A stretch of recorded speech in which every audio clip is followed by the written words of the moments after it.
ng bayan, maasahan anumang panahon.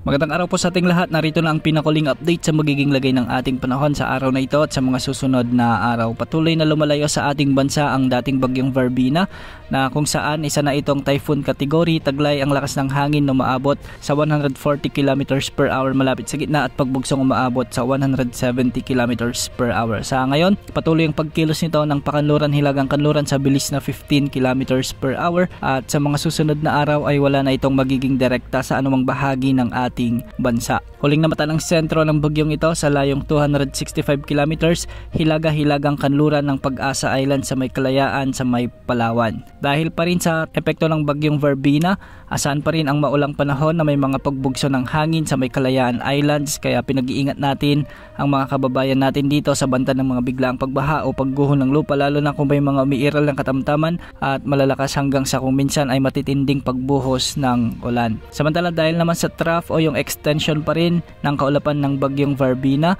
asahan pa rin ang maulap na kalangitan na may mga kalat-kalat na pagulan at thunderstorms sa nalalabing bahagi ng Palawan, na kung saan posibleng magdulot rin ng mga biglaang pagbaha at pagguho ng lupa. Ang mga minsan ay katamtaman at malalakas na pag-ulan, kaya mag-ingat po sa mga kababayan natin dito. Samantala may mga pag-ulan din at maulap na kalangitan ang inaasahan sa may Apayao, Kalinga, Mountain Province, Ifugao, Cagayan at Isabela. Dulot naman ito ng umiiral na shearline o yung banggaan ng amihan at ng easterlies. Mag-ingat po dahil posible pa rin ang banta ng mga biglaang pagbaha o pagguho ng lupa kung may mga katamtaman at malalakas na pag-ulan. Magiging maulap naman ang mga kalangitan na may mga pag-ulan ang inaasahang panahon sa may Ilocos Region, nalalabing bahagi ng Cordillera Administrative Region at ang nalalabing bahagi ng Cagayan Valley. Dulot naman ito ng umiiral na amihan o northeast monsoon.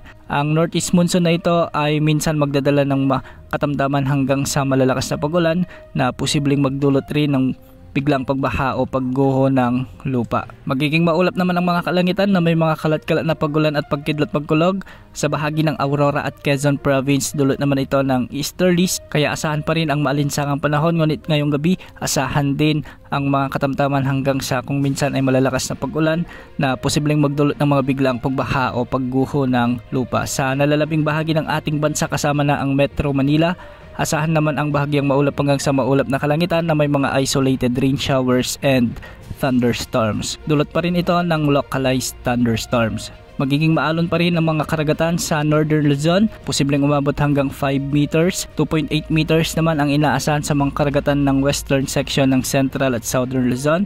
2.5 meters naman sa nalalabing baybaying sakop ng Luzon at sa Visayas at Mindanao.